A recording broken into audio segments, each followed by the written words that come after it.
चलिए, good morning Golu राजा, स्वागत है। अभी आप ज्योग्राफी का क्लास कर रहे थे। आप लोग का डिमांड काफ़ी आ रहा था कि नहीं नोट से पढ़ाइए, फ्री हैंड नहीं, नोट से। काफ़ी सारा मैसेज आया, खास करके एक समस्तीपुर की हैं सिंघानिया जी जो लिखती हैं, लड़की हैं, वो बोल रहे थे भैया नहीं नोट से बोलिए पढ़ाने के लिए। आप लोग का डिमांड को जो है हम लोग फुलफिल करने का जो है प्रयास किए, फुलफिल उसको किए। नोट से ही आज आपके क्लास में जो है ज्योग्राफी का क्लास हुआ है। ये आपका जो है अब हमारा क्लास प्राचीन भारतीय इतिहास का चल रहा है। एंशिएंट का एक दो क्लास और बचा हुआ है, एंशिएंट आपका समाप्त। और साथ ही साथ 10 तारीख से जो है एक नया फुल लेंथ फाउंडेशन बैच आ रहा है। फुल लेंथ फाउंडेशन बैच है। वैसे छात्र या आपके दोस्त, आपके भाई, आपके सगे संबंधी जो अभी इंटर पास किए हैं, 12th पास किए हैं या पार्ट 1 में है, पार्ट 2 में है, जीएस के लेकर के जो है वो चिंतित रहते हैं और बड़े बड़े कोचिंग में पैसा फंसा कर दिए हैं, लेकिन जीएस उनको समझ अभी तक नहीं आया है, कुछ याद नहीं हुआ है। तो आपके लिए हम फाउंडेशन बैच लेकर के आए हैं। उस बैच से जो है आप लोग जुड़िए, अच्छे तरीका से पढ़ाया जाएगा। और पटना में फाउंडेशन के नाम पर आपको इंक्वायरी में दिया जाएगा, 12 से 14 महीना 15 महीना में ख़त्म कर दिया जाता है, लेकिन आपको घिंचते घिंचते लेकर के जाएगा कितना, 2 साल 3 साल 4 साल ऐसे, और फाउंडेशन ख़त्म भी नहीं करता, पैसा ले लेता है। नया नया छात्र आता है, वो पुराना जाता है, नया आता है तो उसको पैसा से मतलब रहता है, लेकिन नहीं, हमारा बैच एकदम एक लिमिट समय में आएगा। वैलिडिटी हम आपको 2 साल देंगे, लेकिन आपका बैच 6 महीना में खत्म करेंगे। 6 महीना में पूरा फाउंडेशन बैच को खत्म कर देंगे। ये शुरुआत आपका 10 तारीख से हो रहा है। हमारे एप्लीकेशन पर बैच अपलोड कर दिया गया है, जिसमें पॉलिटी का शुरुआत करेंगे। और वही पॉलिटी जैसे बिहार पुलिस बैच में पढ़ाई नहीं हुआ है, तो पॉलिटी आपके बिहार पुलिस बैच में भी हम करवा देंगे। तो 10 तारीख से कंटिन्यू रहिएगा। हम लोग एंशिएंट में चलते हैं, जहां तक हम लोगों ने देख लिया था। और आज हम लोग को जो है गुप्त को पढ़ना है, गुप्तेन पढ़ना है। अंशरित भैया कहाँ रह गए हैं? अच्छा, तबीयत उसका भी खराब रह गया था, ठंडा है। अच्छा से रहिए। चलिए, यहाँ से जो है हम लोग को आगे देखना है कंटिन्यू। यहाँ तक जो है हम लोगों ने क्लास को देख लिया था, अच्छे से देख लिया था। गुड मॉर्निंग सभी को, गुड मॉर्निंग। भैया मैथ्स का सर रहते तो ठीक रहता, थोड़ा सा अंजे समय दीजिए ना, अभी सब कुछ नहीं कर पा रहे हैं क्योंकि उतना बड़ा टीम नहीं है हमारा। धीरे धीरे देख रहे हैं ना, जोड़ रहे हैं ना। ये भी सर जो अभी ज्योग्राफी पढ़ा है, यूपीएससी का तैयारी कर रहे हैं। यूपीएससी पूरा यूपीएससी जो है वो इंग्लिश मीडियम में पढ़े, और ये जब भी अपना सिनेप्सिस लाते हैं ना, पूरा इंग्लिश में सिनेप्सिस लाते हैं। इनका एक भी जो है हिंदी यहाँ पर नहीं मिलेगा, पूरा सिनेप्सिस ही आपका जो है इंग्लिश में मिलेगा। तो इंग्लिश मीडियम में इनको हम हिंदी मीडियम में उतारे हैं। बोले कोई बात नहीं है सर, हम कर लेंगे। इनसे यूट्यूब पर भी बहुत जल्दी कुछ ना कुछ हम क्लास आप लोग के लिए लगवाएंगे। चलिए, गुप्त साम्राज्य को हम लोग पढ़ रहे थे और प्राचीन भारतीय इतिहास का लगभग अंतिम टॉपिक में हम लोग चल रहे हैं, जिसमें अगर हम बात करें, कल हम जो है आप लोग को बता दिए थे कि गुप्त साम्राज्य के बारे में जो हम लोग जानते हैं, टोटल 3 स्रोत से जानते हैं। और 3 स्रोत के अंतर्गत जो है पहला पुरातात्विक स्रोत था, दूसरा आपका साहित्यिक स्रोत था, तीसरा आपका विदेशी यात्री का विवरण था, जिसमें विदेशी यात्री में आप लोग फाहियान को देखते हैं और हुएनसांग को देखते हैं। ठीक है। और इससे आगे जो हम लोग को देखना है वो देखना है प्रमुख गुप्त का शासक कौन कौन सा हुआ, जिसमें सबसे पहला जो प्रमुख शासक में नाम आता है वो नाम आता है आपका श्रीगुप्त का। सबसे पहले किसका नाम आता है? श्रीगुप्त का नाम आता है। और श्रीगुप्त का जो शासन काल रहा है, इसका शासन काल आपका रहा है 240 ईस्वी से लेकर के 280 ईस्वी तक इसका शासन काल रहा। लगभग बात कीजिएगा तो टोटल कितना, 40 वर्ष का जो है इसका शासन काल रहा है। किसका? श्रीगुप्त का। श्रीगुप्त के बाद आगे प्रमुख शासक में नाम आता है किसका? तो घटोत्कच का। किसका नाम आता है? घटोत्कच का नाम आता है। और घटोत्कच का अगर बात करें तो इसका शासनकाल जो रहा है 280 ईस्वी से लेकर के जो है 319 ईस्वी तक, 280 ईस्वी से लेकर के जो है 319 ईस्वी तक घटोत्कच का शासनकाल रहा है। इसके बाद अगला शासक गुप्त साम्राज्य का बनता है चंद्रगुप्त प्रथम। कौन बनता है? चंद्रगुप्त प्रथम। और चंद्रगुप्त प्रथम का जो शासन काल है 319 ईस्वी से लेकर के 335 ईस्वी तक, 319 से 335। इसके बाद आगे बनता है आपका समुद्रगुप्त। कौन बनता है? समुद्रगुप्त। और सबसे बेहतर तरीका से जो हम लोग पढ़ेंगे, समुद्रगुप्त को पढ़ेंगे और चंद्रगुप्त को पढ़ेंगे। ये दोनों जो है बहुत इंपॉर्टेंट अपना रखता है। और समुद्रगुप्त का जो शासन काल रहा है, इसका शासन काल आपका 335 ईस्वी से लेकर के 375 ईस्वी तक रहा है, 375 ईस्वी तक। इसके बाद अगला जो समुद्रगुप्त के बाद जो अगला शासक बनता है वो बनता है आपका रामगुप्त। कौन बनता है?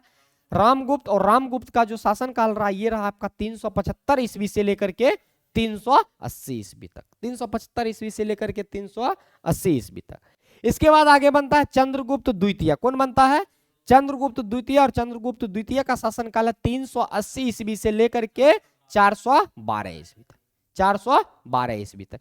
सातवां आपका गुप्त शासक में बनता है कुमारगुप्त। कुमारगुप्त का शासन काल है 412 से 455 ईस्वी। 412 से 455 ईस्वी। इसके बाद जब आगे आप गुप्त साम्राज्य को अगर देखते हैं तो आगे बनता है आपका स्कंदगुप्त। और स्कंदगुप्त का जो शासन काल है इसका शासन काल है आपका 455 ईस्वी से लेकर 467। यही 8 शासक आपका गुप्त साम्राज्य का सबसे महत्वपूर्ण शासक हुआ। सबसे महत्वपूर्ण शासक हुआ। इसी को हम लोग को देखना है तो अच्छा से देखते हैं। एक एक शासक को जो है अब हम लोग देखते हैं। सबसे पहले आपका है कौन सा? तो सबसे पहले आपका है श्रीगुप्त। श्रीगुप्त का अगर हम बात करें तो इनका शासन काल हम आप लोग को बताएं, इनका शासन काल है 240 ईस्वी से लेकर के 280 ईस्वी तक। 240 ईस्वी से लेकर के 280 ईस्वी। श्रीगुप्त के बारे में दोस्तों अगर हम बात करें तो इसके बारे में कहा जाता है कि श्रीगुप्त गुप्त साम्राज्य का जो है ये संस्थापक था। गुप्त साम्राज्य का जो स्थापना किया था, गुप्त साम्राज्य का जो स्थापना किया था, इसका स्थापना करने वाला जो शासक था वो कौन था? ये था आपका श्रीगुप्त। श्रीगुप्त श्रीगुप्त। और श्रीगुप्त ने जो है, श्रीगुप्त ने यूपी अर्थात उत्तर प्रदेश के क्षेत्रों में, उत्तर प्रदेश के क्षेत्रों में जो है एक छोटा राज्य स्थापित किया। एक छोटा सा राज्य पहले स्थापित किया था। सबसे पहले जो है श्रीगुप्त उत्तर प्रदेश के क्षेत्र में जो है एक छोटा सा जो है ये राज्य स्थापित किया था। और इन्होंने ही अर्थात श्रीगुप्त ने ही जो है सबसे पहली बार जो है महाराजा की जो है उपाधि को धारण किया था। महाराजा की उपाधि को धारण किया था। तो यहां से 2-3 क्वेश्चन आपसे बन रहा है। गुप्त साम्राज्य का स्थापना किसने किया है? श्रीगुप्त किया है। सबसे पहले महाराजा की उपाधि कौन धारण किया है? कौन धारण किया है? महाराज का, वही महाराजा, महाराज का उपाधि कौन धारण किया है? श्रीगुप्त धारण किया। कौन किया है? श्रीगुप्त। या ऐसे क्वेश्चन आपसे पूछेगा कि श्रीगुप्त ने कौन सी उपाधि धारण किया है? महाराज की उपाधि धारण किया था। सबसे पहले कौन सा उपाधि? महाराज का उपाधि धारण किया था। ये इसके बारे में जो है श्रीगुप्त के बारे में कुछ खास पॉइंट था। सबसे ज्यादा इंपॉर्टेंट तो इसका स्थापना कौन किया था? तो स्थापना श्रीगुप्त किया था। इसके बाद श्रीगुप्त के बाद जो आगे शासक बनता है वो बनता है आपका घटोत्कच। कौन बनता है? घटोत्कच। और घटोत्कच का बात कीजिएगा तो इनका जो शासन काल रहा था, इनका शासन काल आपका रहा था 280 ईस्वी से लेकर के 319 ईस्वी तक। 280 ईस्वी से लेकर के 319 ईस्वी तक। और ये घटोत्कच जो था ये श्रीगुप्त का अगला उत्तराधिकारी बना, क्योंकि ये जो है श्रीगुप्त का ही पुत्र था। श्रीगुप्त का ही पुत्र था। तो श्रीगुप्त का पुत्र कौन हुआ? घटोत्कच हुआ। घटोत्कच हुआ। घटोत्कच हुआ। और घटोत्कच के बारे में कहा जाता है कि ये जो है साम्राज्य विस्तार जो है नहीं कर पाया। ये साम्राज्य का विस्तार अपना जो है नहीं कर पाया। अर्थात जो श्रीगुप्त एक छोटा सा क्षेत्र जो स्थापित किया था उतना ही रह गया था। ये घटोत्कच उसका जो है बढ़ावा, उसका जो है विस्तार नहीं किया था। उसका विस्तार नहीं किया था। ये कहा जा रहा है आपका घटोत्कच के बारे में। और घटोत्कच जो है, घटोत्कच ये भी अपने पिताजी के ही समान, अपने पिताजी के ही समान जो है महाराजा का जो है उपाधि को ये धारण किया था। जैसे आपका श्रीगुप्त उपाधि धारण किया था महाराजा का, उसी तरह घटोत्कच भी जो है महाराजा का उपाधि को धारण किया था। क्या घटोत्कच साम्राज्य विस्तार कर पाया? नहीं, साम्राज्य विस्तार ये नहीं कर पाया। ये था आपका घटोत्कच। इसके बाद आगे जो हम लोग गुप्त साम्राज्य का शासक पढ़ना पड़ता है वो है आपका चंद्रगुप्त प्रथम। कौन है? चंद्रगुप्त प्रथम। और चंद्रगुप्त प्रथम का बात कीजिएगा तो इनका जो शासन काल रहा, इनका शासन काल 319 ईस्वी से लेकर के 335 ईस्वी तक। थोड़ा सा ये ज्यादा इंपॉर्टेंट है। चंद्रगुप्त प्रथम से आपके एग्जाम में जो है पूछा जाता है। आपके एग्जाम में पूछा जाता है, ठंडा लग रहा है, लाइए महाराज जैकेट, हमको ठंडा मार देगा तब, लाइए वही लाइए, कोनो लाइए। आप लोग भी पहनिए। देखिए हम शुरुआत कर दिए हैं, ठंडा का शुरुआत कर दिए हैं, आप लोग भी पहनिए। लाजाना शर्माना नहीं है, ठीक है ना? पहनना है। भारत में तो प्रथा चलता है, पहले वो पहनेगा तब ना हम पहनेंगे। तो हम पहन लिए हैं, आप लोग भी पहनिए, ठंडा हमको लग रहा है, ठीक है। चलिए, तो अब हम लोग को पढ़ना है किसके बारे में? अब हम लोग को पढ़ना है चंद्रगुप्त प्रथम के बारे में। और इसका जो शासन काल रहा था, इसका शासन काल रहा था आपका 319 ईस्वी से लेकर के 335 ईस्वी तक, 335 ईस्वी तक। चंद्रगुप्त प्रथम का अगर हम लोग बात करें तो चंद्रगुप्त प्रथम जो है ये घटोत्कच का पुत्र था तथा गुप्त साम्राज्य का अगला उत्तराधिकारी था, अगला उत्तराधिकारी था।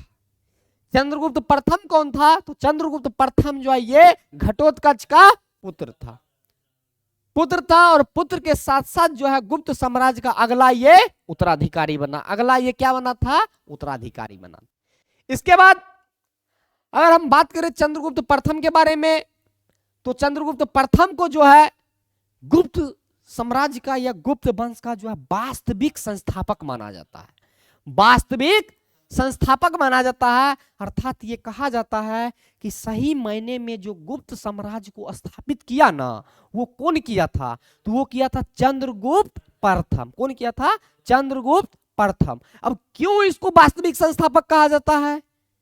कुछ ना कुछ तो इसका रीजन होगा, तो आगे पढ़िएगा तो आगे आपका जो है क्लियर हो जाएगा। आगे कहा गया है कि उत्तर भारत में, अर्थात ऊपर का एरिया जम्मू कश्मीर जो आपका है, ऊपर का भाग आपका उत्तर होता है ना, जम्मू कश्मीर ऊपर में है, तो उस एरिया में अर्थात उत्तर भारत में जो गुप्त साम्राज्य को जो विस्तार किया था वो कौन किया था? तो इसका विस्तार जो किया था, इसका विस्तार किया था आपका चंद्रगुप्त प्रथम।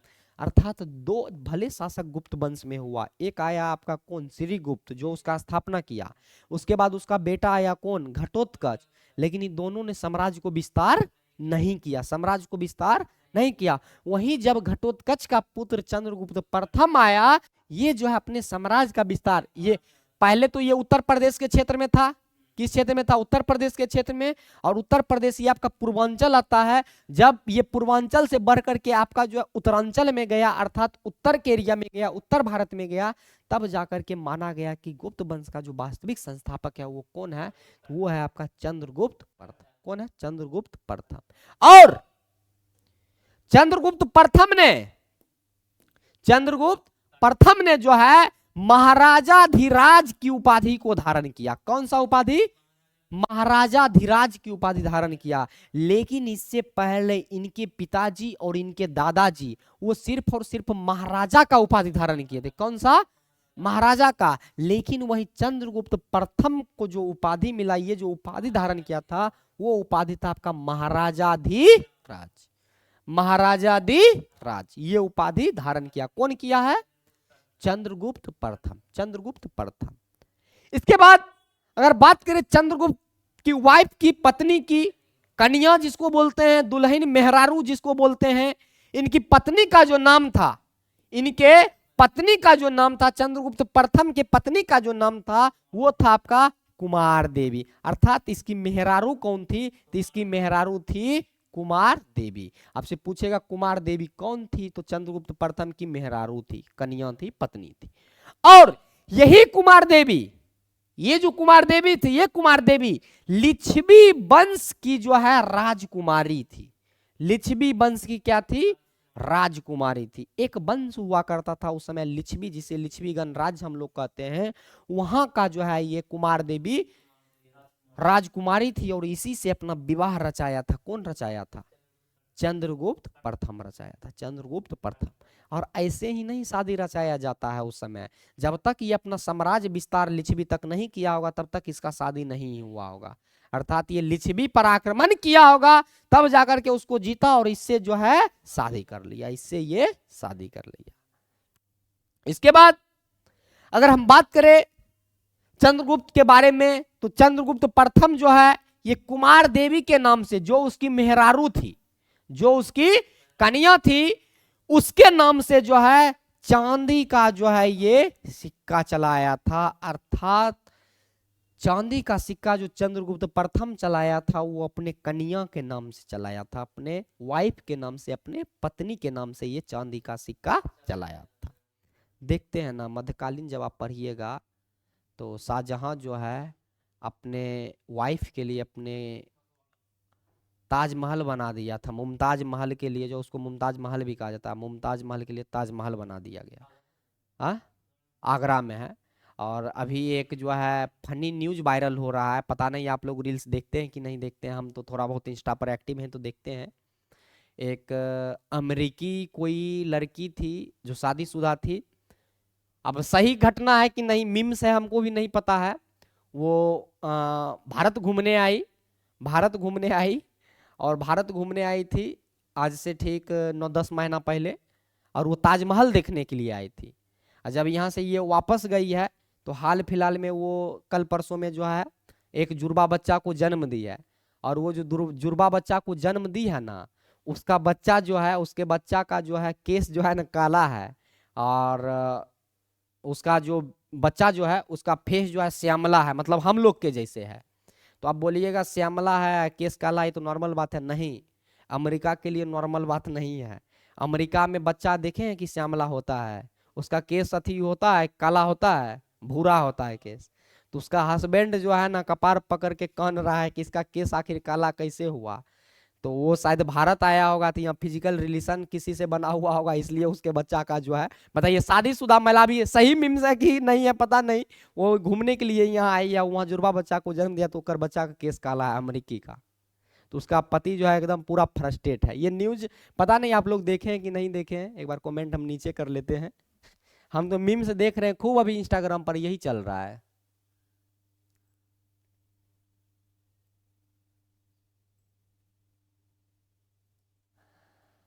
सर इधर बहुत गर्मी है महाराज, हमको ठंडी लग रहा है, हमको ठंडी लग रहा है। सिल्वर का सिक्का, हाँ हाँ, चांदी का सिक्का जिसको बोलते हैं कुमार देवी, जी जी जी जी।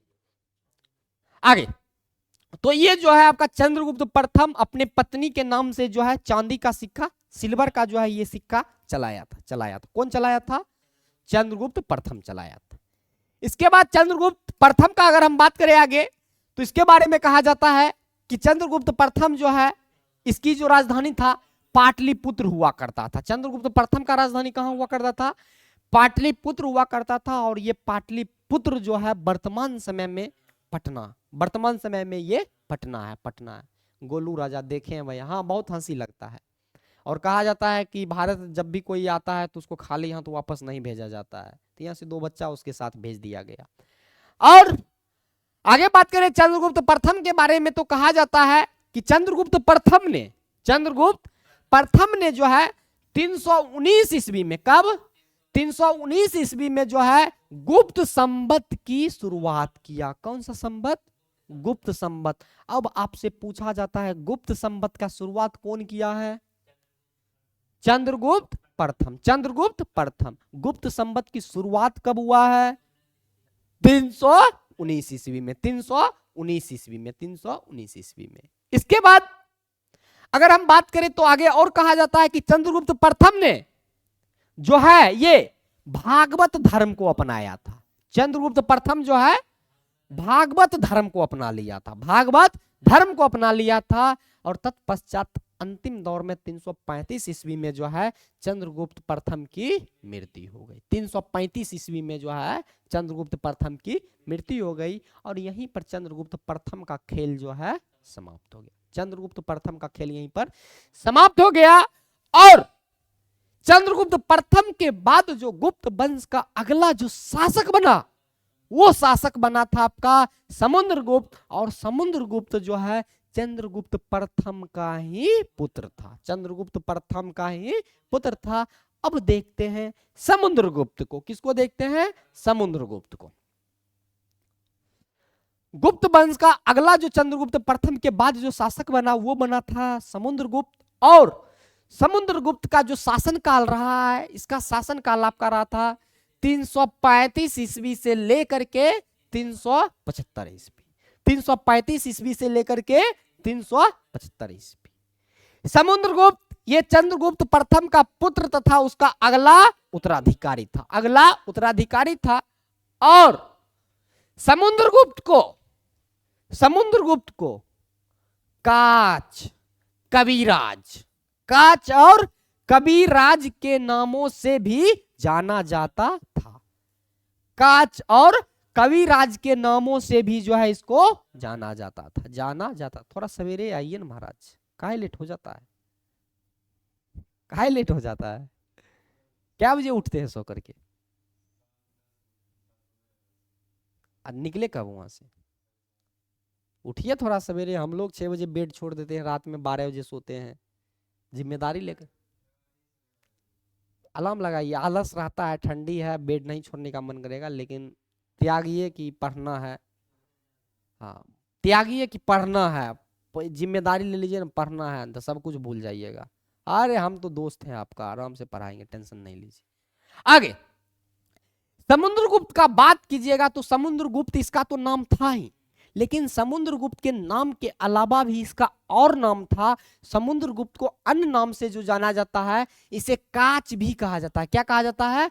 काच कहा जाता है। और काच के साथ साथ जो है इसको कविराज के नाम से भी जानते हैं। ये दो नाम से किसको जानते हैं? समुद्रगुप्त को, समुद्रगुप्त। और समुद्रगुप्त ने जो है सिक्कों पर, समुद्रगुप्त जो है सिक्का पर, जैसे आपका चंद्रगुप्त प्रथम अपने पत्नी के नाम से सिक्का चलाया था, उसी तरह सिक्का के बारे में कहा जाता है कॉइन, कॉइन समझते हैं ना, रुपया पैसा, उसके बारे में कहा जाता है कि समुद्रगुप्त जो है सिक्का पर बीना, बीना जो रहता है सरस्वती जी के पास जो बीना है, वो जो बीना, बीना, हाँ, बीना बजाते हुए दिखाया गया, बीना बजाते हुए दिखाया गया। और प्राचीनतम ये जो है सबसे वाद्य यंत्र है बीना, सबसे प्राचीनतम वाद्य यंत्र कौन सा है?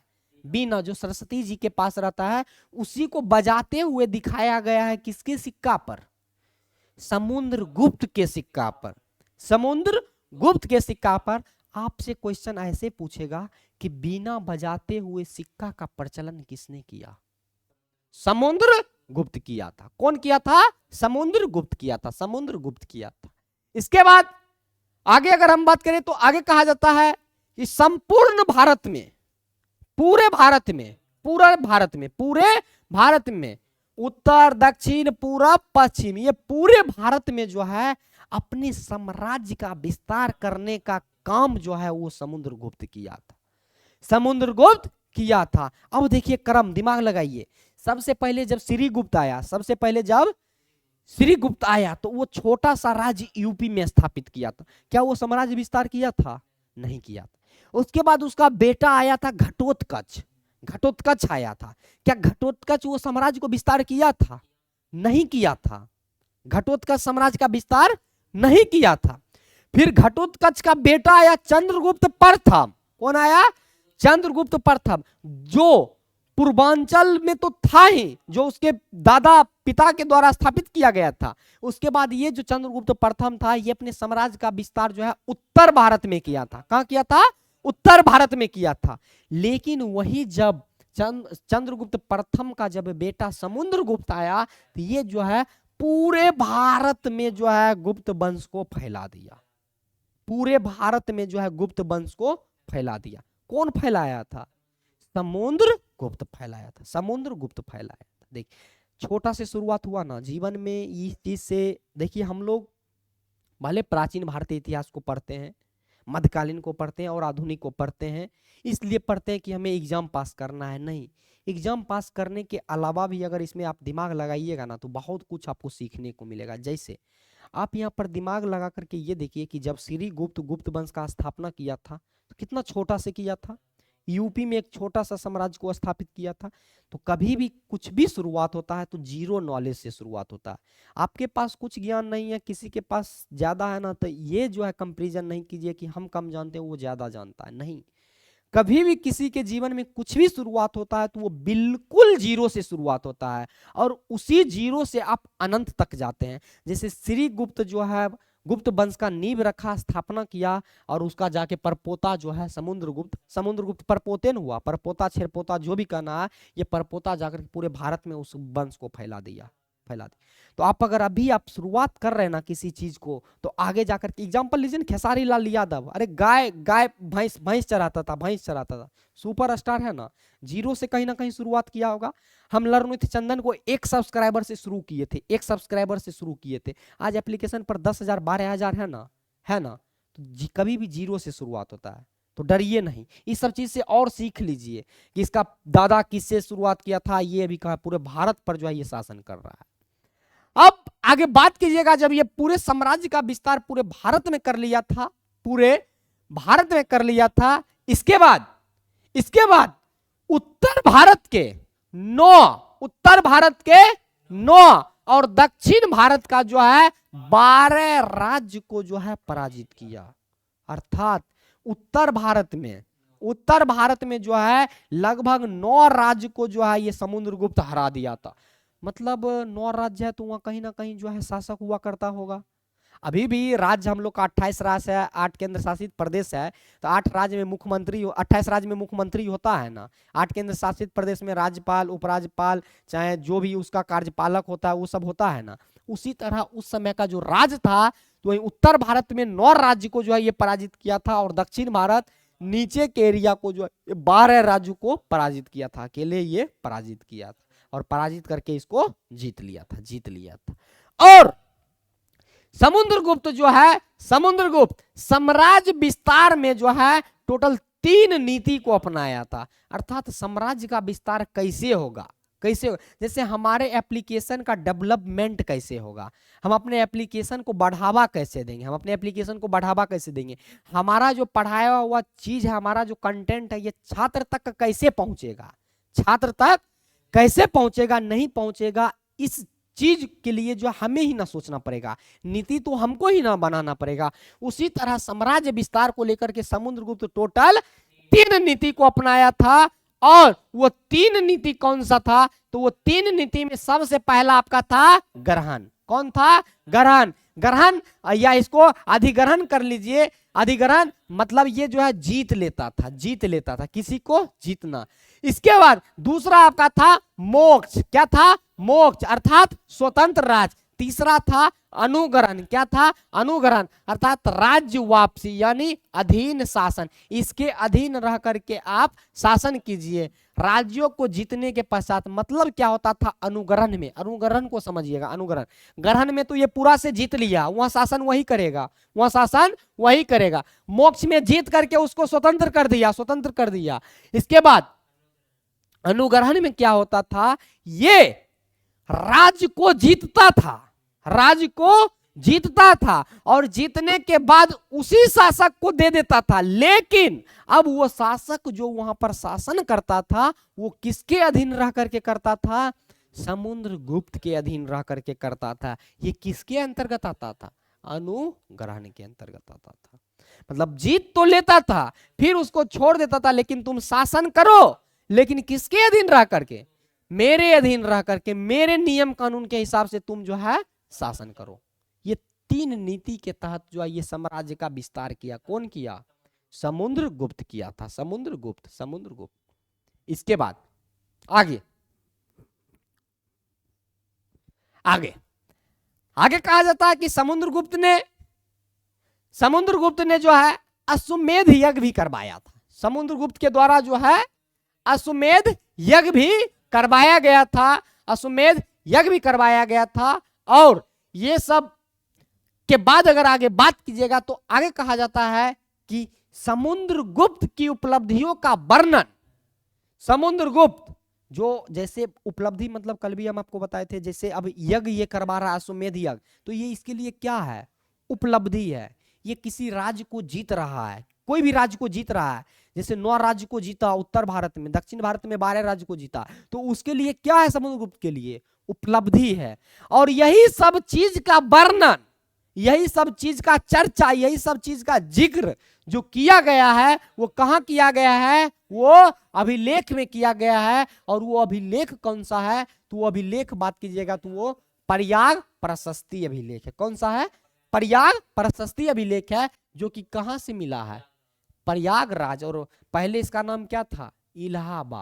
इलाहाबाद यूपी में पड़ता है इलाहाबाद। अभी क्या है? प्रयागराज, जहां पे कुंभ भी आपका लगा था। और ये जो इसके उपलब्धि का वर्णन अभिलेख में किया गया है, यह अभिलेख जो है समुद्रगुप्त का दरबारी जो कवि था, कौन? हरिसेन लिखा। कौन लिखा है? हरिसेन लिखा। अर्थात समुद्रगुप्त जो भी राज्य को जीत रहा था, जो भी यज्ञ करवा रहा था, कोई भी ये काम कर रहा था, ये सब का चर्चा अभिलेख में तो किया ही गया है। लेकिन अभिलेख को लिखने का काम कौन किया था? तो अभिलेख को लिखने का काम किया था उसका राज दरबारी कवि हरिसेन, दरबारी कवि हरिसेन किया था। आगे आगे कहा जाता है समुद्रगुप्त के बारे में कि शुरुआती दौर में जो है यह अभिलेख अशोक का था। ये जो प्रयाग प्रशस्ति अभिलेख देख रहे हैं, प्रयाग प्रशस्ति अभिलेख शुरुआती समय में किसका हुआ करता था? तो शुरुआती समय में यह अभिलेख जो है अशोक का हुआ करता था, अशोक का। लेकिन बाद के दिनों में जाकर के ये किसका हो गया? समुद्रगुप्त का हो गया। किसका हो गया? समुद्र। ये तो सिर्फ लिखने का काम कर रहा है। अब कोई भी कोचिंग इंस्टीट्यूट चलता है, जैसे मेरा ही कोचिंग इंस्टीट्यूट चल रहा है या XYZ कोई भी चल रहा है, अब उसमें क्वेश्चन बनाने का काम तो बहुत आदमी करता है। तो मेरे लिए तो वो तो मेरा स्टाफेन हुआ, मेरा मेंबर हुआ टीम का, लेकिन नाम किसका आएगा? मेरा नाम आएगा ना। तो वही बात है, ये तो उसका स्टाफ था हरिसेन, लिखने का काम कर रहा था। ठीक है। और बाद में जाकर के वही बात यहां पर कहा कि समुद्रगुप्त ने जो है इस पर अपना अभिलेख स्थापित करवा लिया। यानी कि पहले प्रयाग प्रशस्ति किसका हुआ करता था? तो अशोक का हुआ करता था। लेकिन बाद के दिनों में जो है ये जाकर के किसका हो गया? ये समुद्रगुप्त का हो गया। किसका हो गया? समुद्रगुप्त का हो गया। इसके बाद आगे जिक्र आता है मुगल बादशाह। देखिए यहां से प्राचीन से सीधे छलांग लगा रहे हैं हम कहा? मध्यकाल में। मध्यकाल में हल्का सा ध्यान दीजिएगा। एक मुगल बादशाह हुआ जहांगीर। कौन हुआ? जहांगीर। जहांगीर के विषय में भी जो है इस अभिलेख से जानकारी हमें प्राप्त होता है। अर्थात प्रयाग प्रशस्ति में जो है समुद्रगुप्त के बारे में है ही, अशोक के बारे में जानकारी है ही, लेकिन इसके साथ साथ एक मुगल बादशाह जहांगीर के बारे में भी हमें जानकारी मिलता है। और इसके बारे में आराम से मध्यकाल में डिटेल से देख लेंगे, डिटेल से हम लोग देख लेंगे। ठीक है। आगे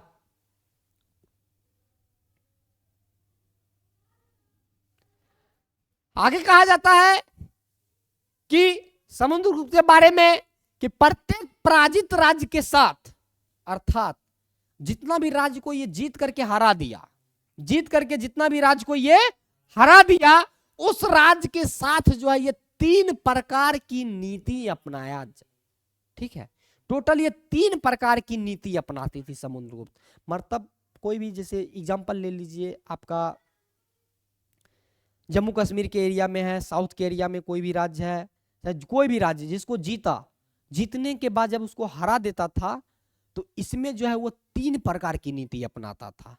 अब मान लीजिए कि आप हमारे पास आए, पढ़ने के लिए आए, तो हम आपको कुछ नियम कानून बताएंगे या कुछ नीति बताएंगे कि देखिए मेरे यहाँ ये नियम है, ये कानून है, ये नियम है, ये कानून है। उसी तरह जब ये जीत लेता था तो उसके साथ टोटल जो है ये 3 प्रकार का नीति अपनाता था, जिसमें सबसे पहला था आत्मनिवेदन। क्या था? आत्मनिवेदन। दूसरा था कन्योपायन। दूसरा क्या था? कन्योपायन। तीसरा था गुरुत्मंदक। क्या था? गुरुत्मंदक। गुरुत्मंदक। अब देखिएगा आत्मनिवेदन क्या था? आत्मनिवेदन वह था वैसा राज्य जिसको हमने पराजित कर दिया। हमने बोल रहे हैं अर्थात समुद्रगुप्त।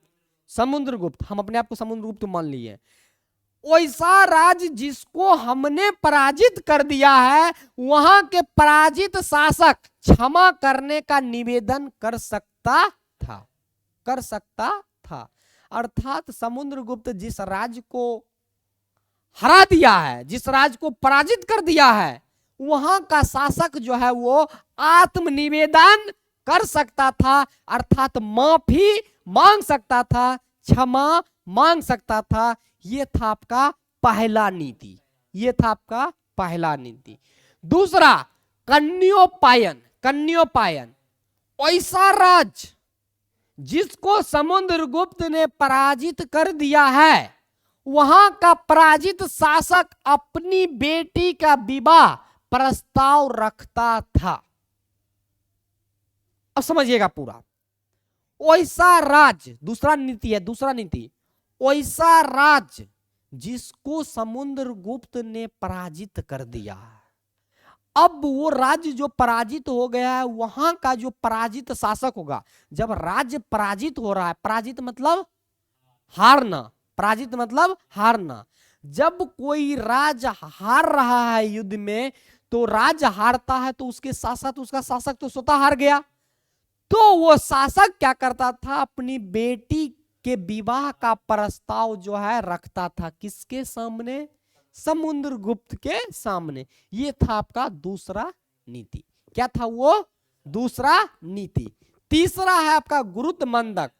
ऐसा पराजित राज्य जिसको समुद्रगुप्त ने हरा दिया है, वहां का पराजित शासक जो है पुनः शासन करने की अनुमति प्राप्त करता था।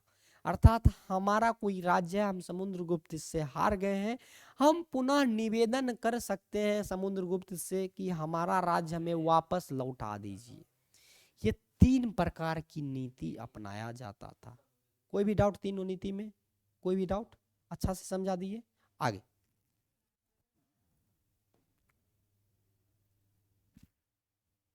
देखिए समुद्रगुप्त कितना इंपॉर्टेंट है, इसी से पता चल रहा है, क्योंकि इसके लाइन, इसके बारे में ज्यादा से ज्यादा लाइन हम लोग को देखने को मिल रहा है। ठीक, आगे आगे एक इतिहासकार हुआ आपका विंसेंट स्मिथ। एक इतिहासकार हुआ आपका कौन, विंसेंट स्मिथ। विंसेंट स्मिथ जो है ये समुद्रगुप्त जो है, समुद्रगुप्त को भारत का नेपोलियन कहा है, भारत का नेपोलियन कहा है। और क्वेश्चन पूछा हुआ कि भारत के नेपोलियन के नाम से प्रसिद्ध शासक कौन सा है, तो सबसे प्रसिद्ध शासक आपका समुद्रगुप्त। आप एसपीडी देख लीजिए, लुसेंट देख लीजिए, क्राउन देख लीजिए, दृष्टि क्विक बुक देख लीजिए, घटना चक्र, जो भी किताब देखना है, बीपीएससी उठा लीजिए, दरोगा उठा लीजिए, बिहार पुलिस उठा लीजिए, ये क्वेश्चन पूछा हुआ है कि भारत का नेपोलियन किसको कहा जाता है। भारत का नेपोलियन किसको कहा जाता है, तो भारत का नेपोलियन समुद्रगुप्त को कहा जाता है। किसको कहा जाता है, समुद्रगुप्त को कहा जाता है। बहुत वीवीआई क्वेश्चन है, समुद्रगुप्त को कहा जाता है। और एक इतिहासकार हुआ आपका कौन, राय चौधरी। एक इतिहासकार हुआ राय चौधरी। ये समुद्रगुप्त को जो है धर्म प्रचार बंधु कहा है।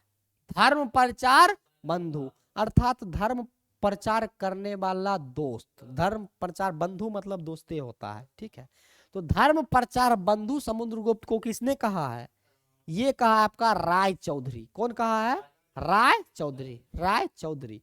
और इसके बाद इस समर्थ में जो है, इस समय जो है श्रीलंका का जो है एक प्रमुख शासक हुआ करता था। अर्थात इसका मतलब क्या हुआ कि जब समुद्रगुप्त का भारत में शासन था, तो इसी के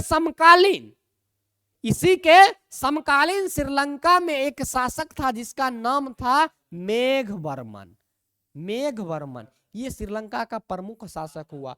और यहां से आपसे ऐसे क्वेश्चन पूछा जा सकता है कि समुद्रगुप्त के समकालीन श्रीलंका का शासक कौन था, मेघवर्मन। समकालीन मतलब क्या होता है, बराबर, बराबर समय में, जो बराबर पीरियड में चल रहा है। अब हम बहुत बार समझाया, जैसे अभी हम पढ़ा रहे हैं 2025 नवंबर में, और हमारे साथ ही हमारा कोई बैचमेट होगा, हमारा कोई मित्र होगा, हमारा दोस्त, वो भी पढ़ा रहा होगा, तो वो मेरा समकालीन हुआ या हम उसके समकालीन हुए, तो वही होता है समकालीन। जब समुद्रगुप्त भारत में शासन कर रहा था, तो उस समय श्रीलंका में भी एक प्रमुख शासक था, किसका क्या नाम था, मेघवर्मन। और मेघवर्मन के बारे में कहा जाता है कि मेघवर्मन ने जो है ये समुद्रगुप्त से बोध गया में एक मठ बनाने की अनुमति मांगी थी। बोध गया में जो है एक मठ बनाने की अनुमति मांगी थी, और समुद्रगुप्त ने जो है वहां जमीन दिया और मठ बना। जब ये मेघवर्मन समुद्रगुप्त से रिक्वेस्ट किया कि बोध गया में एक बौद्ध धर्म के लिए मठ बनना चाहिए, तो उसके बात को ध्यान में रखते हुए जो है समुद्रगुप्त बोध गया में जमीन भी दिया, और जमीन देने के साथ साथ वहां मठ भी बना। ये था आपका मेघवर्मन के बारे में। आगे चलते हैं।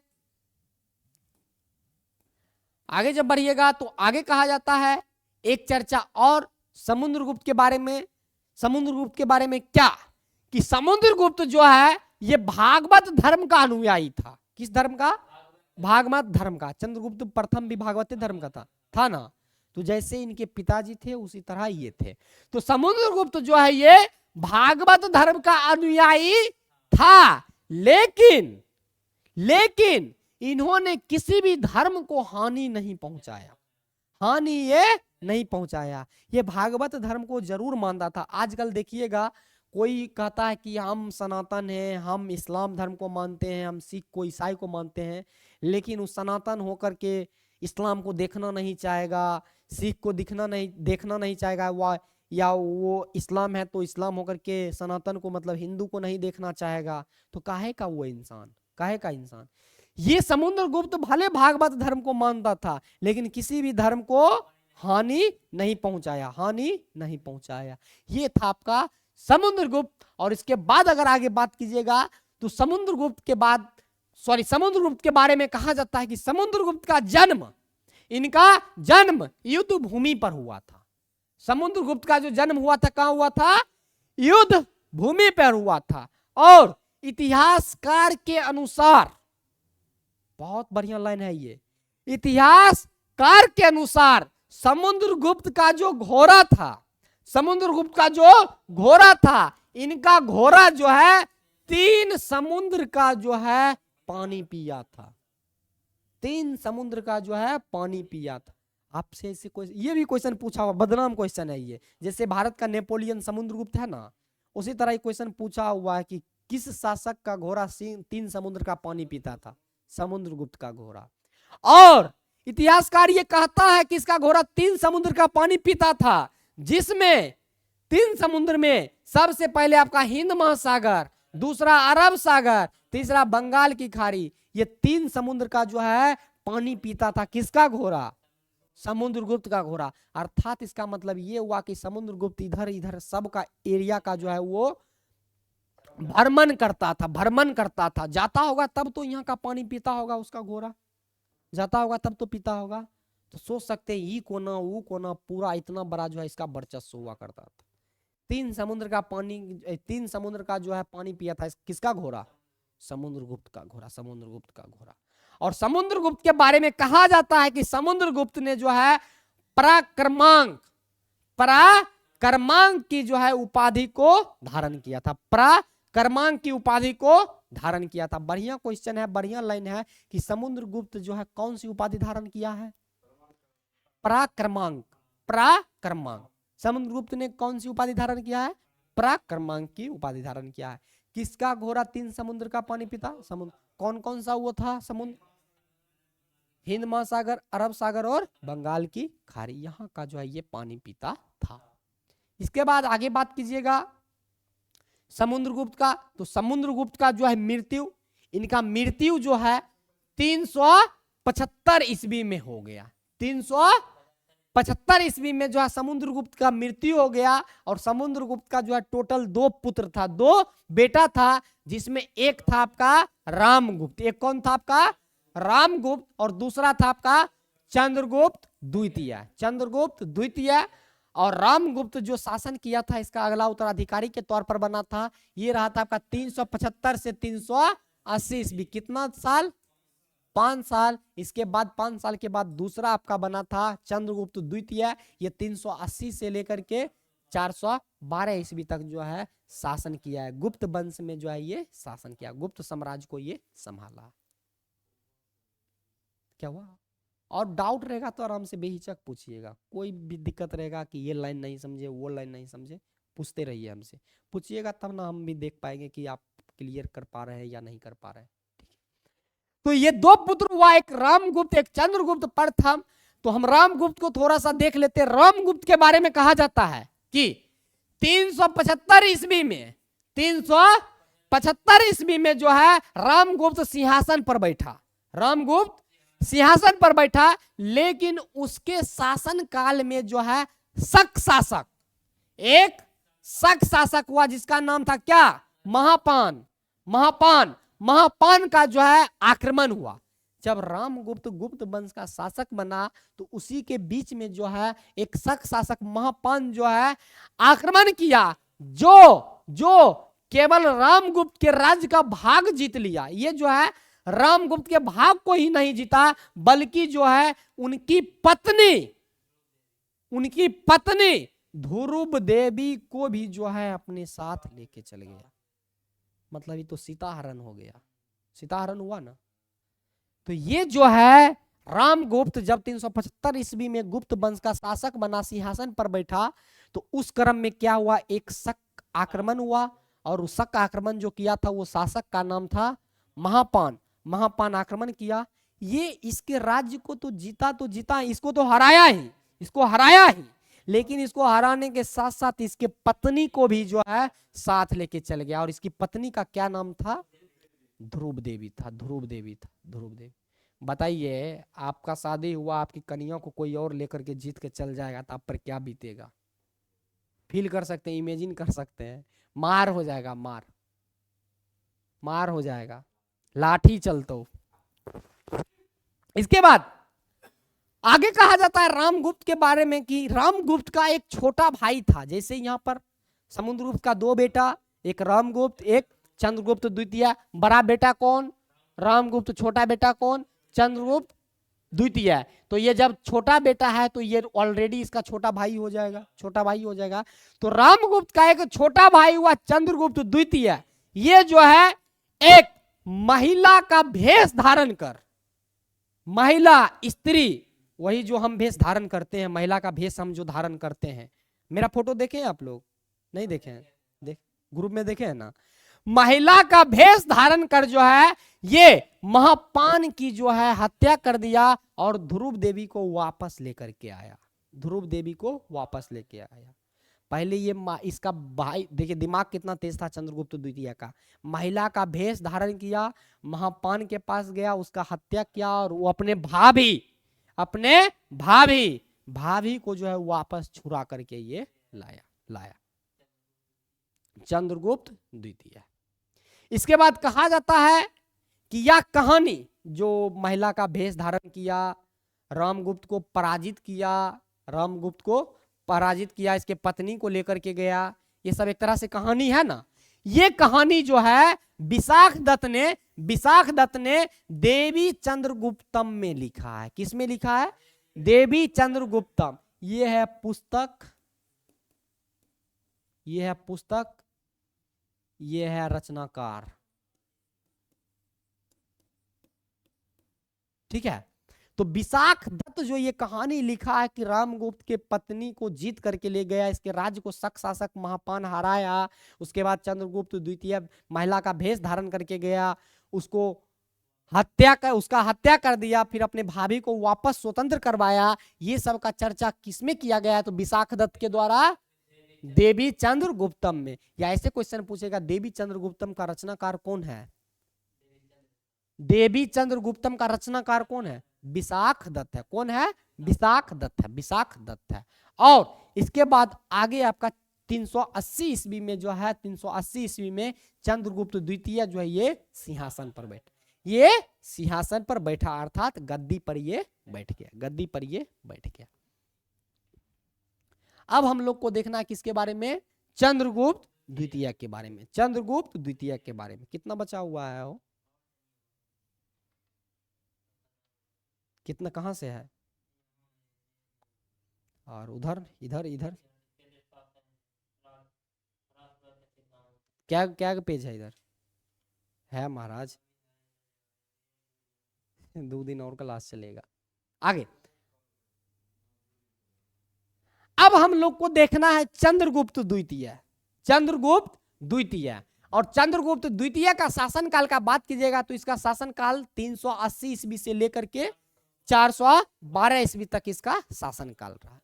और चंद्रगुप्त द्वितीय जो है सबसे महान शासक हुआ, गुप्त वंश का जो है ये सबसे महान शासक हुआ। कौन, चंद्रगुप्त द्वितीय। और चंद्रगुप्त द्वितीय ने C2, इसको शॉर्टकट में हम बोलते हैं C2, CG2, या चंद्रगुप्त द्वितीय या C2 जो भी बोलना है। चंद्रगुप्त द्वितीय जो है ये भागवत धर्म का जो है अनुसरण किया था। अर्थात तो शुरू से जिस धर्म को मानते आ रहा है ना, इसके घर में सब वही धर्म को मान रहा है, भागवत धर्म का ये अनुसरण किया। और चंद्रगुप्त द्वितीय ने जो है सोने के सिक्के दिनार जारी किया, सोने के सिक्के को ये चलाया। कौन, चंद्रगुप्त द्वितीय। और इन्होंने दिल्ली में जो है महरौली स्तंभ, महरौली स्तंभ को भी जो है स्थापित किया। आप लोग महरौली स्तंभ देखते हैं, एक खंभा सा पोल है, एक पोल है जिसमें जो है कभी भी अभी तक जंग नहीं लगा, अभी तक जंग नहीं लगा है। उसका वजन भी पूछा जाता है, हमको ध्यान नहीं है, अगर आप लोग देखना चाहते हैं तो हम दिखा देते हैं महरौली स्तंभ। दिल्ली का जो है महरौली स्तंभ आप लोग को जो है हम दिखा देते हैं, महरौली स्तंभ आप लोग को जो है हम लोग दिखा देते हैं। बहुत इंपॉर्टेंट जो है ये, आपसे एग्जाम में जो है पूछा भी जाता है।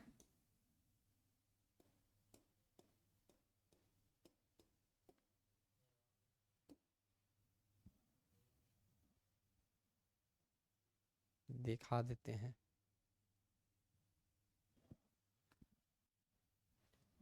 ये दिल्ली में स्थित जो है आपका महरौली का जो है ये स्तंभ है।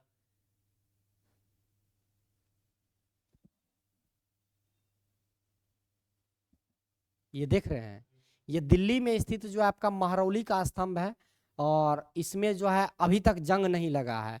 और इसी स्तंभ को, इसी स्तंभ को जो है बनाने का जो काम किया है, इस स्तंभ को बनाने का काम कौन किया है? चंद्रगुप्त द्वितीय। ये जो स्तंभ को बनाया है, ये जो स्तंभ आप देख रहे हैं, ये स्तंभ को कौन बनाया है? चंद्रगुप्त द्वितीय बनाया है। ये दिल्ली में स्थित है और इसमें अभी तक जो है इसमें जंग नहीं लगा, इसमें अभी तक जो है इसमें जंग नहीं लगा। यही आपका कहाँ स्थित है? ये आपका दिल्ली में स्थित है, दिल्ली में स्थित है जी, दिल्ली में। उसके बारे में ये विकिपीडिया दिया हुआ है, विकिपीडिया। इसके बारे में अगर आपको और जानकारी चाहिए तो आप आराम से इसके बारे में जो है देख सकते हैं। जो भी ये आपका दिल्ली में स्थित है, दिल्ली में। इसी को स्थापित किया था चंद्रगुप्त द्वितीय, चंद्रगुप्त द्वितीय। अब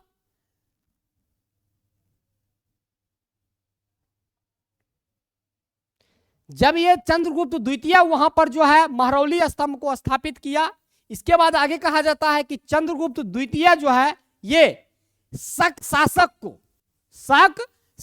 को जो है ये पराजित कर जो है सकारी की उपाधि को धारण किया था। कौन सा उपाधि? सकारी की उपाधि धारण किया है, सकारी की उपाधि धारण किया है। जब ये शक शासक को हरा दिया ना, उसके बाद एक और उपाधि धारण किया। वो उपाधि का क्या नाम था? सकारी का उपाधि। या ऐसे पूछ देगा कि सकारी का उपाधि किस शासक ने धारण किया है? चंद्रगुप्त द्वितीय धारण किया। कौन किया है? चंद्रगुप्त द्वितीय धारण किया है। और इन्होंने अन्य भी और कोई भी उपाधि धारण किया, मतलब सकारी का तो धारण किया भी है, लेकिन इसके साथ साथ जो है और बहुत सारे उपाधि को धारण किया है। और उस उपाधि में जो नाम आता है, उस उपाधि में देखिएगा तो आगे जो उपाधि आता है, इतना सारा आपका उपाधि आता है, देख लीजिए, बहुत सारा। चंद्रगुप्त द्वितीय बहुत सारा उपाधि धारण किया है, जिसमें इसको जो है देवगुप्त भी कहा जाता है। चंद्रगुप्त द्वितीय को क्या कहा जाता है? देवगुप्त। इसके बाद इसको देवराज भी कहा जाता है। देवराज के बाद देव ऋषि भी कहा जाता है। देव ऋषि के बाद परम भागवत भी कहा जाता है, परम भागवत। इसके बाद परम भट्टारक भी कहा जाता है, परम भट्टारक। इसके बाद इसको विक्रमांक, विक्रमांक भी कहा जाता है। और सातवां इसका था विक्रमादित्य, विक्रमादित्य भी कहा जाता है। किसको? चंद्रगुप्त द्वितीय को, अर्थात सूर्य का पराक्रम। ये सब नाम किसका है? चंद्रगुप्त द्वितीय। या ये सब उपाधि किसका है? चंद्रगुप्त द्वितीय। याद आपको रखना है, इसमें कोई रॉकेट साइंस नहीं है, बस याद रखना है। इतने सारे उपाधि को धारण किया है। क्वेश्चन कैसे भी पूछ देगा कि देवराज के नाम से प्रसिद्ध शासक चंद्रगुप्त द्वितीय, देवगुप्त, देव ऋषि, परम भागवत, सब किसको कहा जाता है? चंद्रगुप्त द्वितीय को कहा जाता है। किसको? चंद्रगुप्त द्वितीय को कहा जाता है। ठीक है, आगे आगे कहा जाता है कि चंद्रगुप्त द्वितीय के शासन काल में गुप्त साम्राज्य का जो है विस्तार हुआ। चंद्रगुप्त द्वितीय के शासन काल में जो है गुप्त साम्राज्य का जो है विस्तार हुआ। और इसके काल में जो विस्तार हुआ वो बहुत चरमोत्कर्ष पर, यानी बहुत हाइयर लेवल पर विस्तार हुआ। जितना विस्तार नहीं होना चाहिए था उससे कई गुना जो है विस्तार किया। कौन किया था? चंद्रगुप्त द्वितीय किया। जितना चंद्रगुप्त प्रथम नहीं किया, उतना चंद्रगुप्त द्वितीय ये साम्राज्य का विस्तार किया। और एक चीनी यात्री जिसका नाम है फाहियान जो भारत आया था, ये चंद्रगुप्त द्वितीय के शासन काल में ही भारत आया था। और यूपीएससी 2025 का पूछा हुआ क्वेश्चन है। यूपीएससी 2025 का पूछा हुआ क्वेश्चन है कि फाहियन भारत की यात्रा किसके शासनकाल में किया है? चंद्रगुप्त द्वितीय। फाहियन पूछा था कि ह्वेनसांग, लेकिन इस टाइप से क्वेश्चन था, हम जब एग्जाम दे रहे थे यूपीएससी का तो ये क्वेश्चन आपका पूछा हुआ है कि भारत का यात्रा, ये पूछता है कि कौन सा चीनी यात्री किसके शासनकाल में किया था? तो फाहियन जो किया था किसके काल में किया था? चंद्रगुप्त द्वितीय के शासनकाल में ये यात्रा किया था। आगे जब देखिएगा, आगे कहा जाता है चंद्रगुप्त द्वितीय के बारे में कि चंद्रगुप्त द्वितीय ने जो है अपनी बेटी प्रभावती गुप्त का जो विवाह किया था ये बकाटक वंश के शासक रुद्रसेन से किया था। और ये बिहा जो करवाया था ना अपनी बेटी का बिहा, इसका बिहा करवाने का उद्देश्य ये नहीं था कि मेरी बेटी सुख संपत्ति से वहां से अच्छा से रहे, इसका एक उद्देश्य था कि मेरा साम्राज्य का विस्तार। जब हम अपने बेटी का बिहा किसी दूसरे गांव में कर देंगे और वो उस गांव का राजा रहेगा तो मेरा तो साम्राज्य खुद स्वतः वहां तक पहुंच गया, स्वतः मेरा दामाद बन गया, कुछ तो मेरा बात सुनेगा ना। तो ये जो अपना विवाह जो अपनी बेटी का करवाया था, इसका एकमात्र इसका उद्देश्य, वो इसमें भी इसका स्वार्थ था, अपनी बेटी के प्रेम का स्वार्थ नहीं था, बल्कि इसका जो स्वार्थ था वो था साम्राज्य विस्तार का। और इसका स्वार्थ के कारण जो ये अपनी बेटी प्रभावती गुप्त का विवाह जो है बकाटक वंश के जो है रुद्रसेन से ये अपने बेटी का विवाह करवाया। इसके बाद कहा जाता है कि बकाटक वंश ने जो है दक्कन क्षेत्र में जो है 3री शताब्दी से लेकर के 6वीं शताब्दी के बीच जो है शासन किया है। 3री शताब्दी से लेकर के जो है यानी 300 ईस्वी से लेकर के 600 ईस्वी के बीच में जो है ये शासन किया था। और बकाटक वंश के संस्थापक में जो नाम आता है वो नाम आता है प्रवरसेन का। किसका नाम आता है? प्रवरसेन का। बकाटक वंश का स्थापना कौन किया है? प्रवरसेन किया है। कौन किया है? प्रवरसेन किया। एक ही दिन में खत्म कर दीजिएगा। नहीं समय लगेगा, अभी 9:30 बजे क्लास होता है कलौज महाराज। अभी समय है मेरे पास, अभी 12 मिनट समय है, पढ़िए ना महाराज, काहे घबरा रहे हैं? 1 घंटा महाराज चुत्तर दाब के बैठिए ना, बोलिएगा गलत शब्द यूज कर रहा है। नहीं, गलत शब्द थोड़ी है, ये तो ह्यूमन बींग्स का ये आदत है। आगे बैठिए, बैठने का जो है आदत लगाइए। बकाटक वंश के संस्थापक कौन था? ये प्रवरसेन था। इसके बाद आगे कहा जाता है कि प्रभावती का पति जो प्रभावती गुप्त, ये आपका चंद्रगुप्त द्वितीय की जो बेटी थी, इसके पति, इसके हस्बैंड रुद्रसेन। कौन?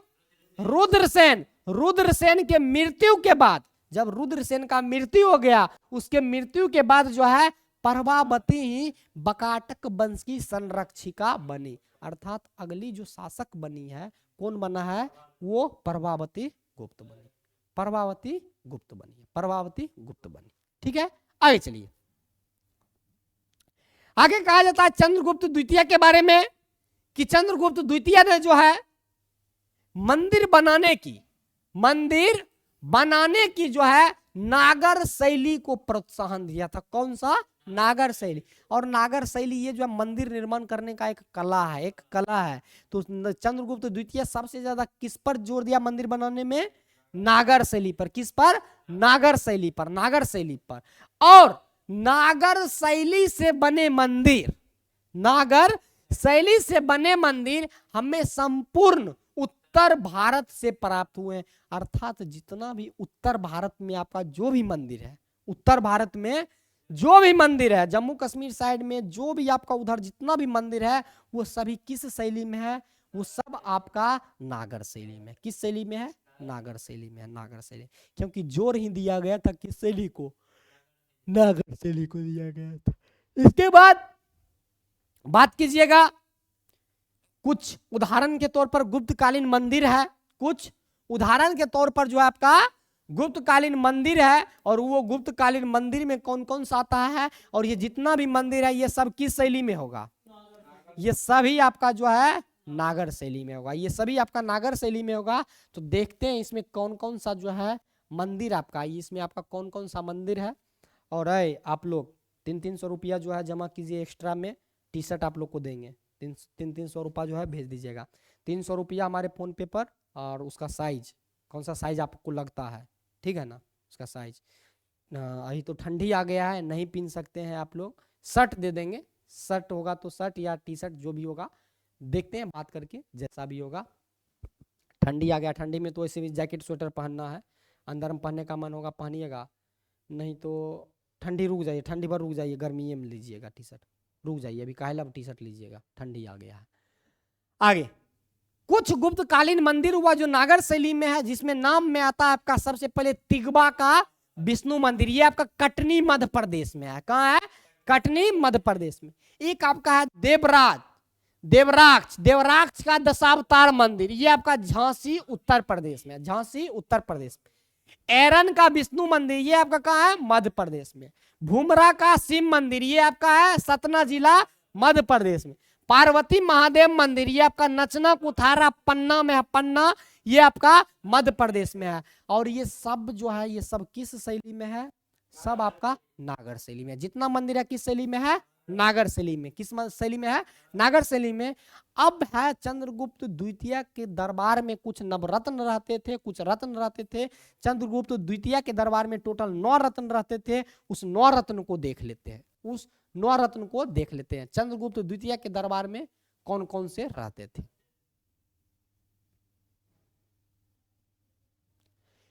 टोटल 9 रत्न रहते थे, जिसमें सबसे पहला नाम आता आपका कालिदास का। कालिदास का, ये किसके दरबार में रहते थे? चंद्रगुप्त द्वितीय के दरबार। इसके बाद आपका बराह मिहिर, बराह मिहिर।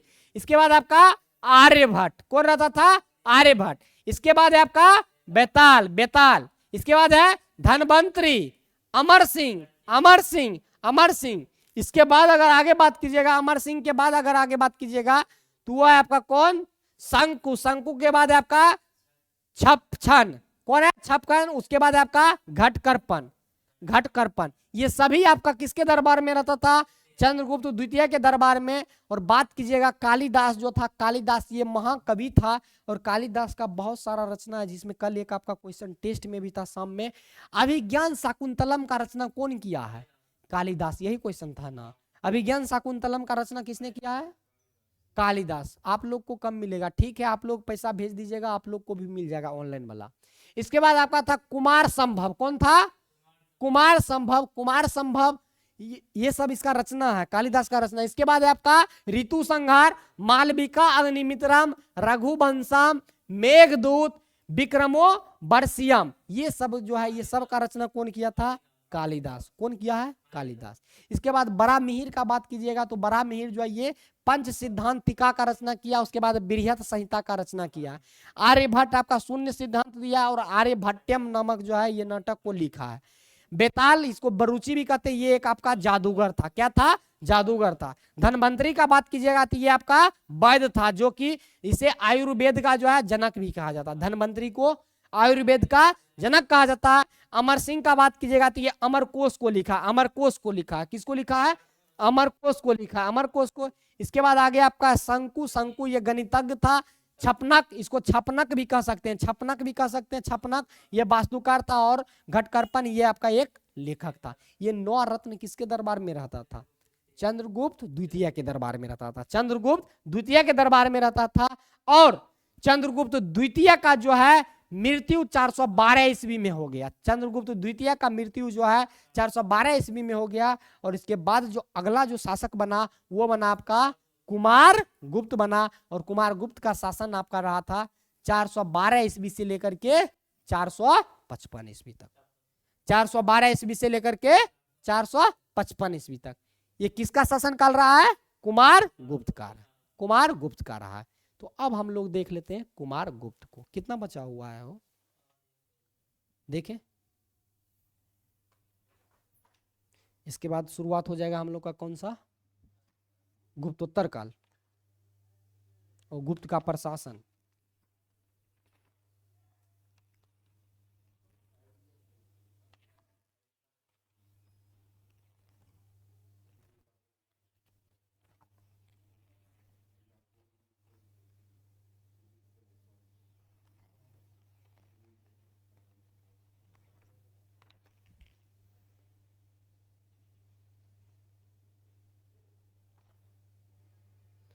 अच्छा, एक बार ऑनलाइन वाले आप हमको एक सलाह दीजिए तो, गोलू राजा, एक आप हमको एक सलाह दीजिए तो, और आप लोग भी। अभी हम कुमार गुप्त को पढ़ा करके खत्म कर देते हैं, कुमार गुप्त स्कंद गुप्त को पढ़ा करके खत्म कर देते हैं। उसके बाद गुप्त वंश के प्रशासन का सिद्धांत है, ये आप लोग खुद से पढ़ लीजिएगा। कल से मॉडर्न हिस्ट्री शुरुआत कर दे लीजिए, कल से मॉडर्न हिस्ट्री का शुरुआत कर दे आपके बैच में। आप लोग एक सलाह दीजिए तो इससे आगे आप पढ़ लीजिएगा, क्योंकि रिवीजन भी करना होता है ना, तो बहुत ज्यादा हो जाता है। हाँ, अभी हम ये कुमार गुप्त को पढ़ा देते हैं, पढ़ा करके खत्म कर देते हैं। इसके बाद 2-3 पेज है, क्या आप लोग खुद से पढ़ लीजिएगा। कल से तब हम मॉडर्न हिस्ट्री का शुरुआत कर देंगे, कल से मॉडर्न हिस्ट्री का हम शुरुआत कर देंगे, अगर आप लोग इच्छुक हैं तो। हाँ भैया, कर दीजिए स्टार्ट। राधा यादव जी, एक आया है कमेंट। और कुछ लोग लिखिए तो, और कुछ लोग लिखिए तो कल से मॉडर्न हिस्ट्री का शुरुआत करें, तब तक हम कुमार गुप्त को पढ़ा देते हैं। कुमार गुप्त का शासन काल रहा है 412 ईस्वी से लेकर के 455 ईस्वी तक।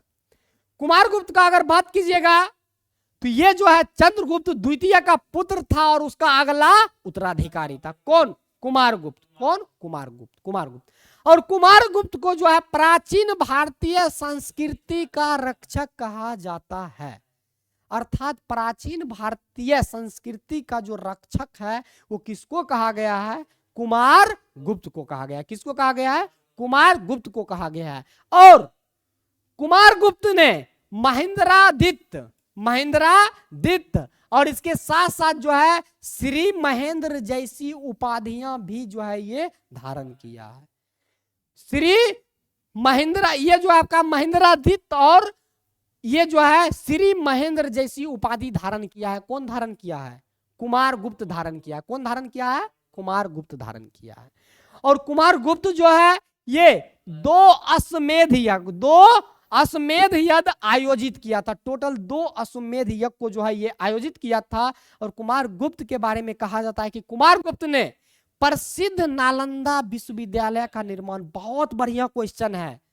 नालंदा विश्वविद्यालय सबसे पुराना, सबसे प्राचीनतम पूरे भारतवर्ष में या पूरे विश्व में भी कह सकते हैं सबसे प्राचीनतम विश्वविद्यालय कौन सा है?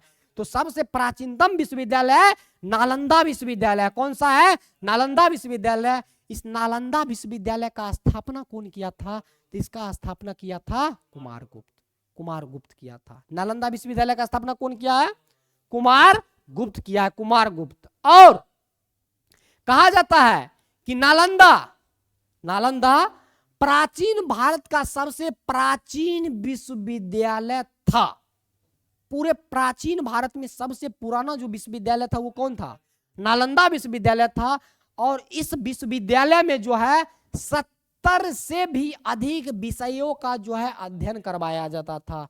आज तो हम लोग यही 5-6 सब्जेक्ट, 20 सब्जेक्ट, 40 सब्जेक्ट में उलझ के रह जाते हैं। History, geography, polity, physics, chemistry, biology, math, reasoning, static, यही सब कुछ जानते हैं। इसके अलावा नहीं ना जानते हैं। और लैंग्वेज में हिंदी, संस्कृत, सब अलग अलग लैंग्वेज ले लीजिएगा। लेकिन इस नालंदा विश्वविद्यालय में टोटल 70 से अधिक जो है आपका 70 से अधिक विषयों का जो है अध्ययन करवाया जाता था। अध्ययन करवाया जाता था। किसमें? नालंदा विश्वविद्यालय। नालंदा विश्वविद्यालय। और नालंदा विश्वविद्यालय में जो है महायान संप्रदाय की शिक्षा दी जाती थी। किसका? महायान संप्रदाय की शिक्षा दी जाती थी।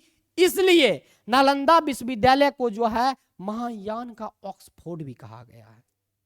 आपसे ऐसे क्वेश्चन पूछ देगा कि किस यूनिवर्सिटी को महायान का ऑक्सफोर्ड कहा गया है? तो नालंदा विश्वविद्यालय को, नालंदा यूनिवर्सिटी को महायान का ऑक्सफोर्ड कहा गया, क्योंकि वहां शिक्षा ही आपका जो है, शिक्षा ही किसका दिया जाता था? महायान संप्रदाय का दिया जाता था। महायान संप्रदाय का दिया जाता था। यह था आपका नालंदा विश्वविद्यालय। इसके बाद आगे कहा जाता है कुमार गुप्त के बारे में कि कुमार गुप्त के विषय में जो जानकारी है हमें मंदसौर अभिलेख से मिलता है। किससे मिलता है? मंदसौर अभिलेख से मिलता है। कुमार गुप्त के बारे में जानकारी हमें मंदसौर अभिलेख से मिलता है। और मंदसौर नामक अभिलेख जो है वत्स भट्टी के द्वारा रचित है। मंदसौर नामक अभिलेख जो है किसके द्वारा रचित है? वत्स भट्टी के द्वारा जो है ये रचित है। और कुमार गुप्त के शासन के अंत में जो है हम उनकी शांति और संपन्नता में कमी देख। इसका मतलब ये हुआ कि शुरुआती दौर में जब कुमार गुप्त आया तो अच्छा से शासन किया, प्रशासन किया, अच्छा से राज्य चलाया, सब कुछ सही तरीका से किया। लेकिन जब इसका अंत होते गया, जब अंतिम दौर में आया, उसके बाद जो है ये देखा गया कि ये जो है इसका राज्य खुश नहीं रहता था, यहाँ का लोग जो है खुश नहीं रहता था, तो शांति का जो है यहाँ पर अभाव था, संपन्नता का अभाव था। और तत्पश्चात 455 ईस्वी में जो जाकर के जो है कुमार गुप्त का मृत्यु हो गया। कब हुआ? 455 ईस्वी में इसका मृत्यु हो गया। और कुमार गुप्त के बाद जो अगला शासक बना वो बना आपका स्कंद गुप्त। और स्कंद गुप्त का जो शासन काल रहा, स्कंद गुप्त का शासन काल 455 ईस्वी से लेकर के 467 ईस्वी तक। और अंतिम ये शासक को हम लोग देख रहे हैं, स्कंद गुप्त के बारे में कहा जाता है कि स्कंद गुप्त कुमार गुप्त का पुत्र और उसका उत्तराधिकारी था। ये गुप्त वंश का अंतिम शक्तिशाली शासक हुआ। अंतिम जो शक्तिशाली पावरफुल जो शासक हुआ वो कौन हुआ? तो वो हुआ आपका स्कंद गुप्त। और स्कंद गुप्त जो है ये देवराज, और सकापन जैसी जो है उपाधि को धारण किया था। ये दो उपाधि को धारण किया था, एक देवराज और एक सकापन जैसी उपाधि को धारण किया था। और इनके काल में, स्कंद गुप्त के काल में मध्य एशिया में जो है मध्य एशियाई आक्रमणकारी हुनों ने, अर्थात मध्य एशियाई आक्रमणकारी एक हुन था, ये हुन जो है भारत पर आक्रमण किया था। लेकिन स्कंद गुप्त ने हुनों को 2 बार पराजित किया, 2 बार हराया, 2 बार पराजित किया।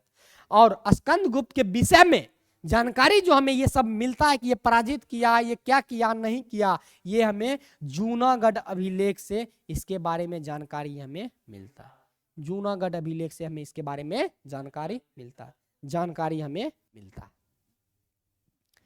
और बात कीजिएगा तो पुनः इसका जो है आपका मृत्यु हो जाता है स्कंद गुप्त का। कब? 467 ईस्वी में। और ये जो है आपका ये अंतिम शक्तिशाली शासक बनकर के उभरा, लेकिन इसका भी मृत्यु हो गया। यहीं से माना जाता है कि गुप्त वंश समाप्त होने लगा। लेकिन अगर ऐसे ऑथेंटिक रूप से देखा जाए कि गुप्त वंश का जो सबसे अंतिम शासक हुआ वो विष्णुगुप्त हुआ। गुप्त वंश का अंतिम शासक कौन हुआ? विष्णुगुप्त। गुप्त वंश का सबसे अंतिम पावरफुल शासक कौन हुआ? स्कंदगुप्त। ऐसे अंतिम शासक कौन हुआ? विष्णुगुप्त। गुप्त वंश का प्रथम शासक, प्रथम शासक श्रीगुप्त। जो उसका स्थापना किया वही उसका पहला शासक होगा, तो श्रीगुप्त था। ये जो है यहीं पर समाप्त होने लगा। अब देखते हैं इसका पतन का थोड़ा सा कारण, कुछ कॉजेज है क्यों ये समाप्त हो गया था। इसके समाप्ति में अगर बात कीजिएगा तो स्कंद गुप्त के बाद कोई भी उत्तराधिकारी अच्छा नहीं आया। कमजोर उत्तराधिकारी, कमजोर आर्थिक व्यवस्था था, जैसे व्यापार और वाणिज्य का पतन हो गया था। सामंतवाद का उदय हो गया, सबसे महत्वपूर्ण कारण यही था, सामंतवाद का उदय। हुन का आक्रमण लगातार हो रहा था भारत पर, आक्रमण हो रहा था। और वित्तीय अनियमितता, अर्थात खर्च कहाँ करना चाहिए, नहीं करना चाहिए, राजस्व कहाँ से आएगा, कर कहाँ से आएगा, टैक्स कहाँ से आएगा, जिस वजह से गुप्त साम्राज्य का जो है प्राचीन भारत आपका खत्म। प्राचीन भारत हुआ खत्म। कल से शुरू कर रहे हैं मॉडर्न हिस्ट्री आपके बैच में, तो मॉडर्न हिस्ट्री का नोट्स लेते आइएगा। 2-3 पेज बच गया, उसको पढ़ करके अपने से रिवीजन करना है। और क्वेश्चन आ जाएगा तो क्या कीजिएगा, उस समय क्वेश्चन आ जाएगा तो क्या कीजिएगा। अभी आपका क्लास होगा दुबे सर का 9:30 बजे से, 9:30 बज गया है। दुबे सर कहाँ गायब हैं, अभी तक आए नहीं है। तो अब जो है आपका चलेगा क्लास किसका, मॉडर्न हिस्ट्री का। कल से 8:15 बजे आप लोग तैयार रहिएगा। ज्योग्राफी का क्लास आपके बैच में तो ला ही दिए हैं, 7 बजे से चलता है। और साथ ही साथ आपको बता दें कि एक फाउंडेशन बैच आ रहा है। फाउंडेशन बैच 10 तारीख से जो भी आपके भाई मित्र करना चाहते हैं बहुत अच्छे तरीका से करवाएंगे। पटना में तो फाउंडेशन का फी किसी का 5,000, किसी का 7,000, किसी का 3,000 उतना रहता है, लेकिन हम उतना नहीं रखें, 1600-1700 रुपया रखें, जिसमें पूरा विषय आपको पढ़ाएंगे ऑनलाइन वालों के लिए। आइए थोड़ा सा आप पेमेंट कर दीजिएगा। हाँ आपको बोले हैं, ठीक। तो मिलते हैं फिर कल के क्लास में। मॉडर्न हिस्ट्री आपका शुरुआत हो रहा है, अच्छे से पढ़ना है मॉडर्न हिस्ट्री। सभी लोग नोट्स निकलवा लीजिएगा मॉडर्न हिस्ट्री का, तो आप भी लेते आइएगा मॉडर्न हिस्ट्री का नोट्स। प्राचीन खत्म, प्राचीन का अब रिवीजन कीजिए, प्राचीन का रिवीजन कीजिए, मेरे ओर से अब कुछ नहीं बचा हुआ है। हाँ अब लूसेंट ऑब्जेक्टिव करवा देंगे, दुबे सर से हम करवा देंगे। हाँ आपके लिए 10 तारीख से चालू होगा। आपको मॉडर्न भी पढ़ना है, प्राचीन तो आपका छूट न गया, आपका प्राचीन छूट गया है, आपका पॉलिटी उसमें पकड़ा जाएगा, कल से मॉडर्न पकड़ा जाएगा। तो मॉडर्न केमिस्ट्री तो शुरू से हो रहा है, आपको आना है, केमिस्ट्री आपका पढ़ाई हो रहा है, कल से मॉडर्न चलेगा, 10 तारीख से पॉलिटी आपको हम पढ़ाएंगे। 3 सब्जेक्ट हुआ ना, फिर आपको फिजिक्स शुरू होगा तो फिजिक्स आपको पढ़ाएंगे। फिर आपका जो है ज्योग्राफी आपका चल रहा है, सुबह में 7 बजे आप नहीं आ रहे हैं, आज पहला क्लास हुआ है, एप्लीकेशन पर फ्री है, कर लीजिएगा, एप्लीकेशन पर फ्री है, कर लीजिएगा। उसके बाद सुबह 7 बजे, 7 बजे, हाँ आज चालू हुआ, ज्योग्राफी आज से चल रहा है। तो ज्योग्राफी चल रहा है, मॉडर्न कल से चलेगा, पॉलिटी चलेगा, केमिस्ट्री चल रहा है, बायोलॉजी चल रहा है, बायोलॉजी चल रहा है। केमिस्ट्री तो आपका छूट गया, सॉरी केमिस्ट्री आपका छूट गया, लेकिन ऑनलाइन दे देंगे तो आपका हो जाएगा, सब कवर हो जाएगा, ऑनलाइन बैच हम दे देंगे आपको। तो मिलते हैं फिर अगले क्लास में, तब तक के लिए धन्यवाद, थैंक यू सो मच। कल आइए सभी लोग मॉडर्न हिस्ट्री का नोट्स लेकर, थैंक यू।